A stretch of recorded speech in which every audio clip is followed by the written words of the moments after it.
Hi friends, இன்றைக்கி நான் உங்களுக்கு செஞ்சு காமிக்க போகிறது குழந்தைங்களுக்கு ரொம்ப ஃபேவரட்டாக இருக்கக்கூடிய ஒரு ஓட்ஸ் வச்சு பண்ணக்கூடிய ஒரு டெசர்ட் பால்ஸ் தான்.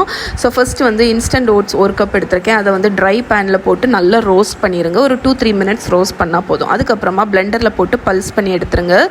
நான் என்னோட அகாரோ பிளெண்டர் தான் யூஸ் பண்ணுறேன். ப்ராடக்டோட லிங்க்கு கீழே இருக்குது. இப்போ வந்து ஒரு மிக்சிங் பவுலில் கொஞ்சம் நியூட்டெல்லா, கொஞ்சம் பீனட் பட்டர், அதுக்கப்புறம் ஹனி, கொஞ்சமாக உப்பு போட்டு நல்லா மிக்ஸ் பண்ணிடுங்க. நீங்கள் ஓட்ஸை வந்து பவுடர் பண்ணும்போது ரொம்ப ஃபைனாக பவுடர் பண்ணிடாதீங்க, கொஞ்சம் டெக்ஸ்சர் இருக்கட்டும். இப்போ இந்த மிக்ஸ்சர் வந்து கம்பைன் ஆனதுக்கப்புறமாட்டு இதில் எந்த நட்ஸ் வேணுமோ அதை பொடிசாக கட் பண்ணி அதை ஆட் பண்ணுங்கள். கொஞ்சம் சாக்லேட் சிப்ஸ், கொஞ்சமாக கிஸ்மிஸ், இல்லைனா ஏதாவது ஒரு ட்ரைட் ஃப்ரூட்ஸ், அதுக்கப்புறமா நம்ம க்ரஷ் பண்ணி வச்சுருக்கிற அந்த ஓட்ஸையும் போட்டு நல்லா மிக்ஸ் பண்ணிடுங்க.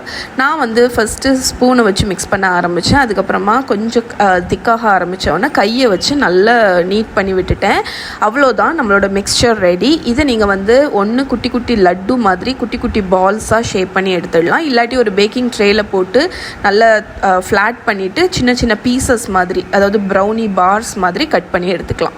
எனக்கு இந்த மாதிரி லட்டு மாதிரி பிடிக்கும், லைக் ரோல் பண்ண பிடிக்கும். ஏன்னா வந்து இது ஈஸியாக இருக்கும், சாப்பிட்றதுக்கும் ஈஸி, நமக்கு போர்ஷனும் கரெக்டாக வரும். ஸோ இதை நீங்கள் ஃப்ரிட்ஜில் 1 வீக் வரைக்கும் கூட ஸ்டோர் பண்ணிக்கலாம். இதை கண்டிப்பாக ட்ரை பண்ணி பாருங்கள். இதோட ஃபுல் ரிட்டன் ரெசிபி கீழே டிஸ்கிரிப்ஷனில் லிங்க் இருக்குது, செக் பண்ணுங்கள்.